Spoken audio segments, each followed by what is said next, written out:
For today's lesson is completing the cost cycle and accounting for production losses. Here's the overview for this chapter. This is the last two steps in the job order cost accounting cycle.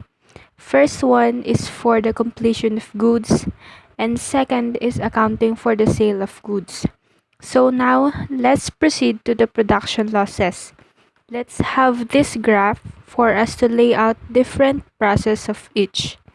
There are four production losses, such as scrap, waste, spoilage, and defects. For scrap, determine if the scrap is immaterial or material. Kapag material, no record is made until it is sold.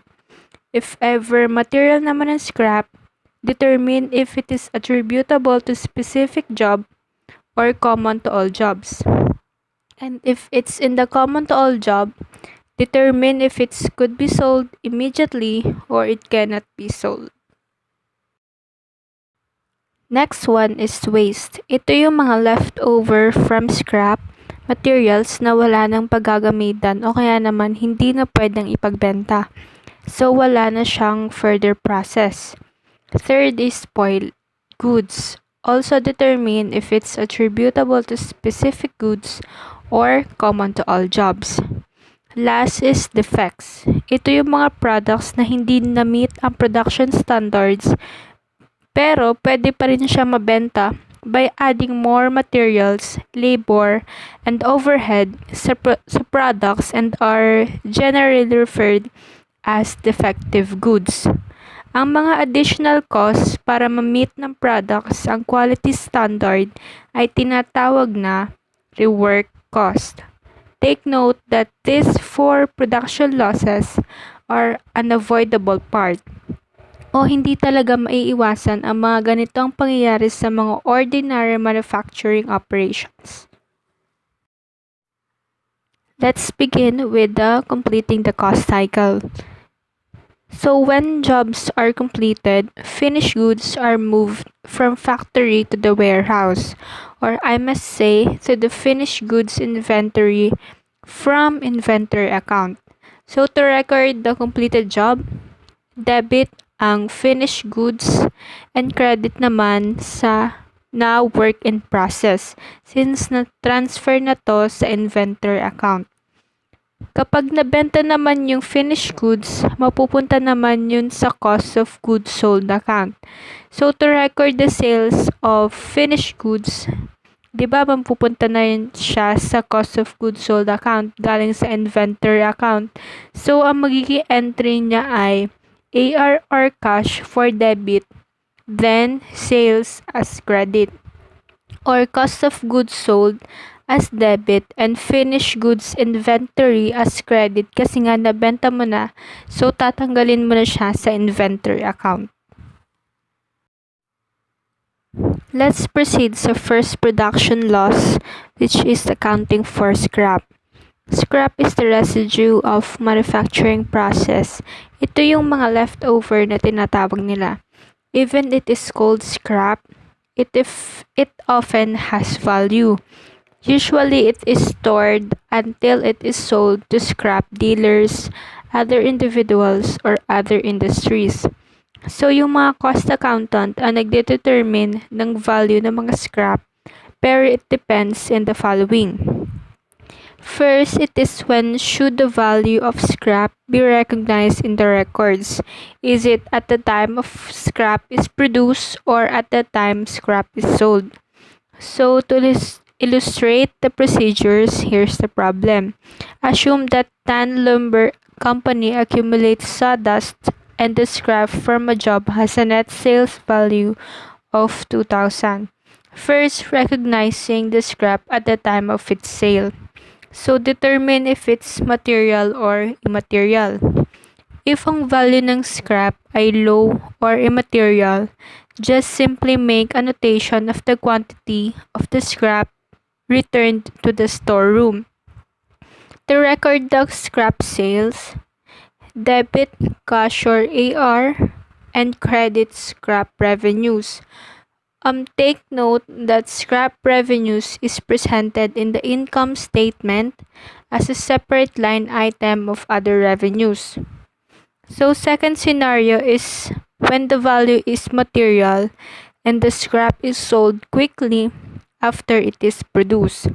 It depends whether it is attributable to specific job or common to all jobs.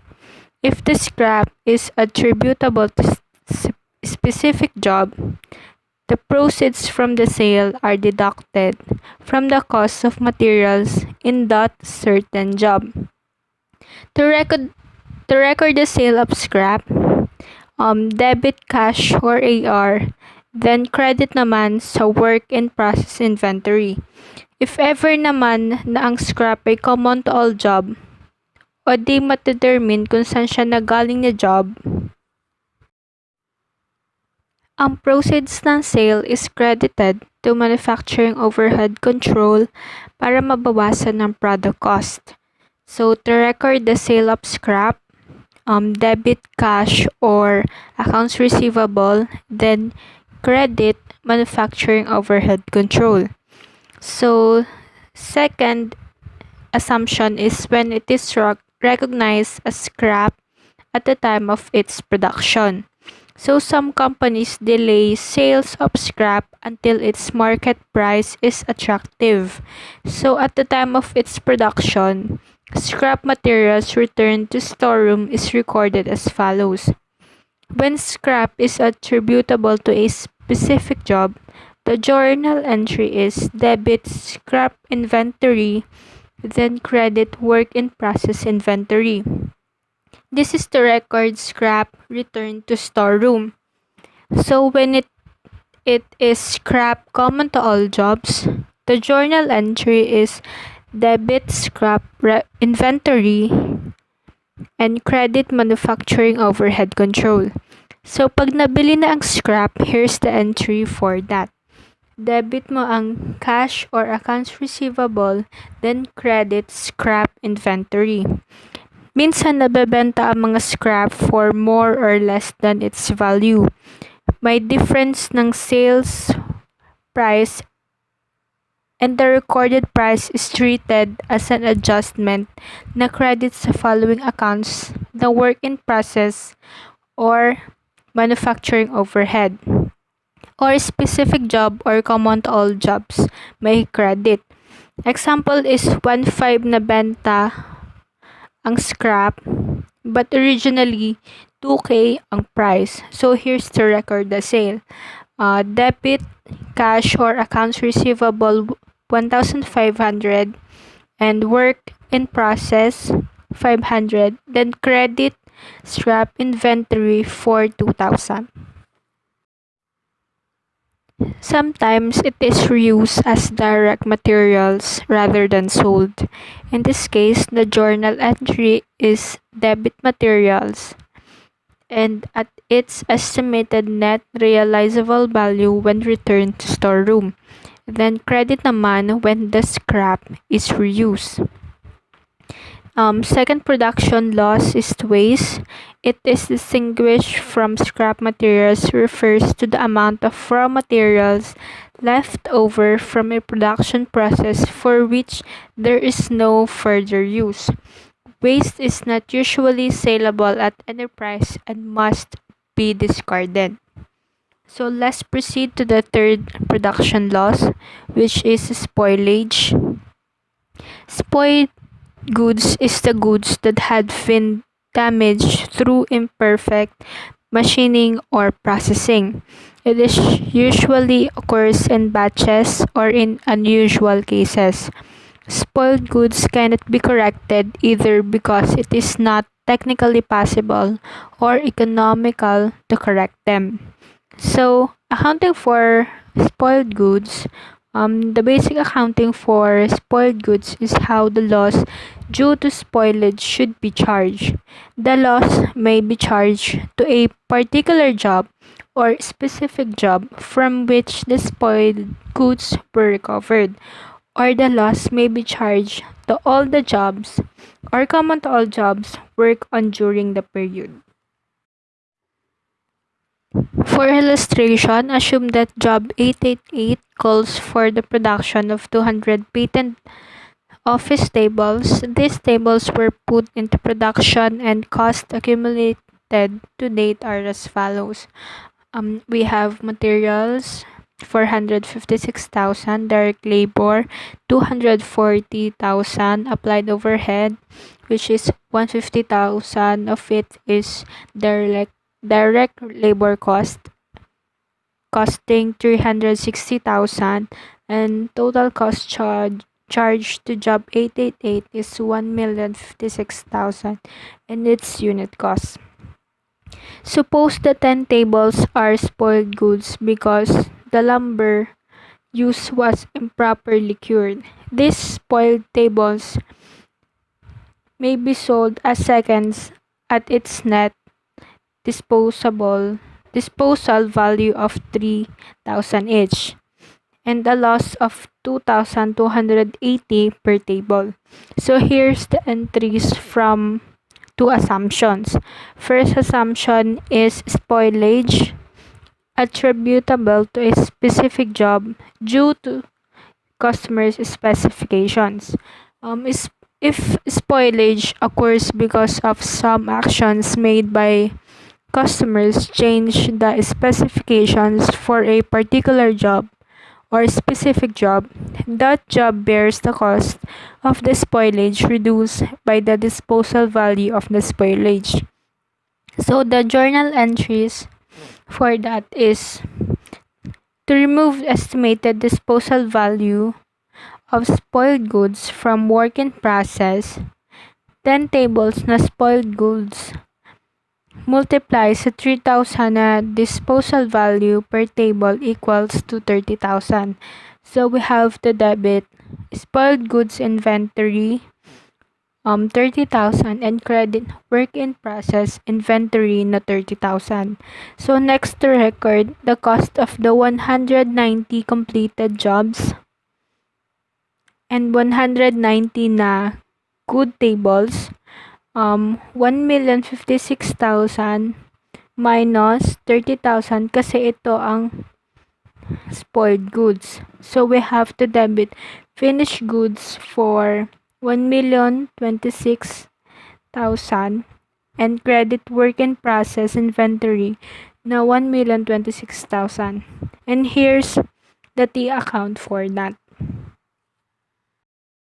If job 888 is sold with a 130% markup on cost, the entry to record the sale to the customers would be debit cash or accounts receivable na 1,333,800 and credit sales with the same amount.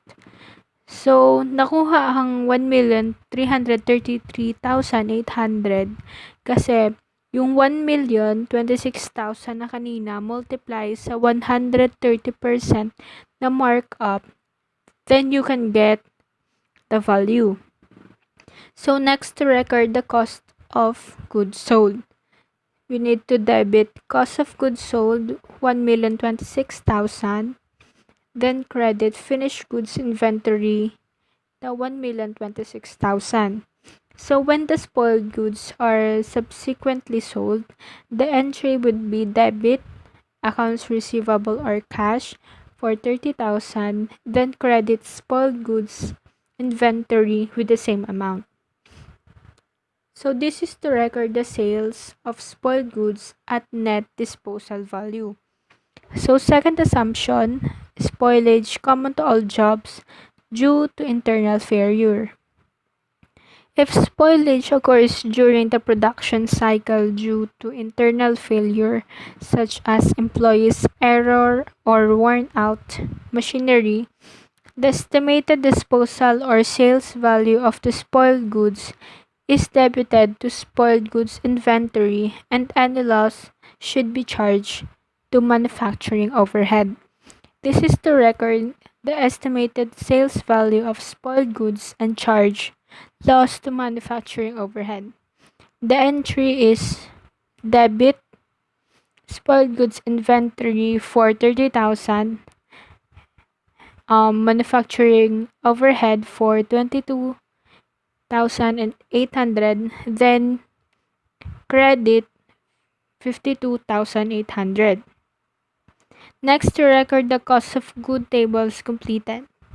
So you need to debit finished goods inventory for 1,03,200, then credit work in process for the same amount. So nakuha ang 1,03,200 by reducing the 52,800 by 1,056,200, then you can get the value. So here's the T account for that. Next, assume that the good units are delivered to customers at 130% of markup. So to record the sale of 190 good tables, you need to debit cash or accounts receivable for 1,304,160, then credit sales for the same value. So nakuha ang 1,304,160 by multiplying the 1,003,200 by 130% markup. So to record the cost of goods sold, debit cost of goods sold na 1,003,200, then credit finished goods inventory with the same value. If you will notice, when the spoilage is the result of internal failure, sales and profits are lesser when the spoilage results from a customer's fault due to change in specifications. So here's the comparison of the two. Last production loss is accounting for defective goods.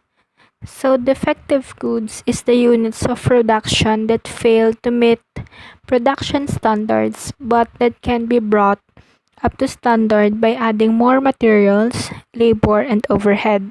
So the additional required to bring these goods up to standard are called rework cost.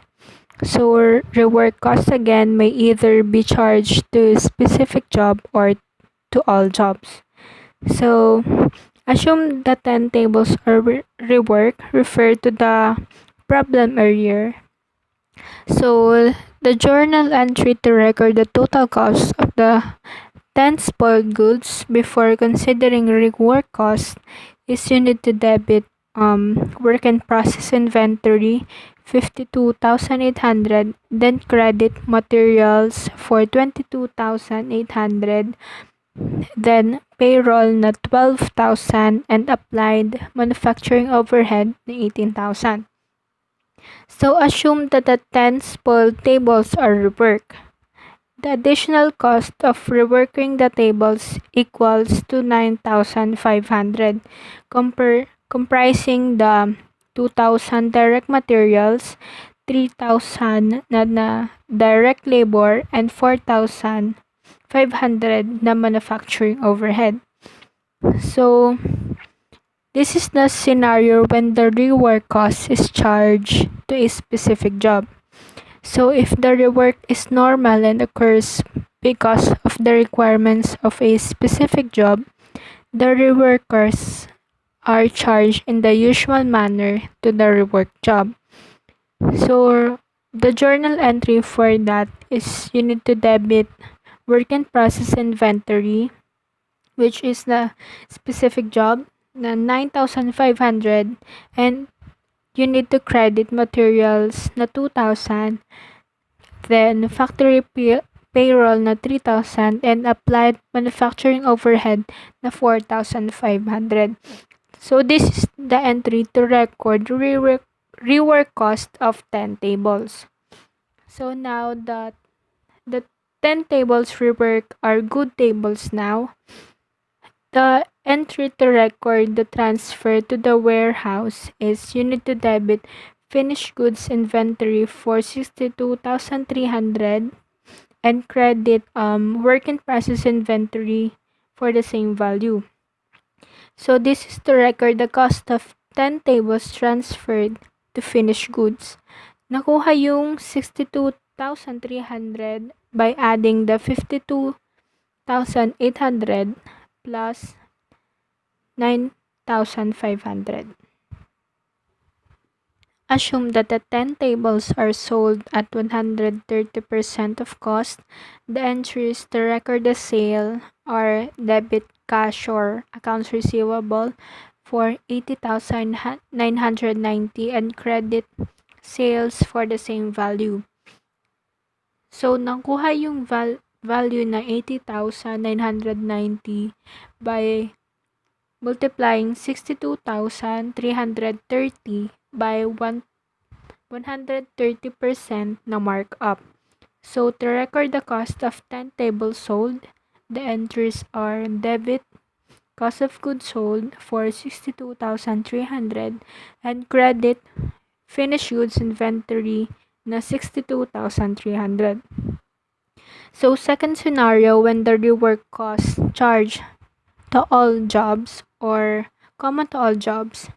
In this assumption, the cost of the rework are charged to manufacturing overhead and spread through overhead allocation over all jobs. To transfer cost of rework defective units to manufacturing overhead, the journal entry for that is you need to debit manufacturing overhead na 9,500 and credit materials for 2,000, factory payroll for 3,000, and applied manufacturing overhead for 4,500. Since yung rework cost na na-charge sa manufacturing overhead kasi nga nasa common to all job siya, the total cost of job 888 ay di tumaas. It will still remain at 1,056,000. So, para ma-record ang total cost ng job 888, ang entry ay debit, you need to debit finished goods inventory for 1,056,000 and credit work in process inventory with the same value. And if naman yung 200 tables ay nasold after the reworking of the 10 tables at 130% of markup, ang magiging entry niya ay debit cash or accounts receivable na 1,372,000 and credit sales with the same value. So, nakuha yung 1,372,000 by multiplying 1,056,000 by 130% na markup. So, to record the cost of 200 tables sold, the entry is you need to debit cost of goods sold for 1,056,000 and credit finished goods inventory with the same value. As a matter of comparison on the treatment of rework cost, the table of comparison is presented as this. You will notice that the unit cost of specific job is higher than common to all jobs.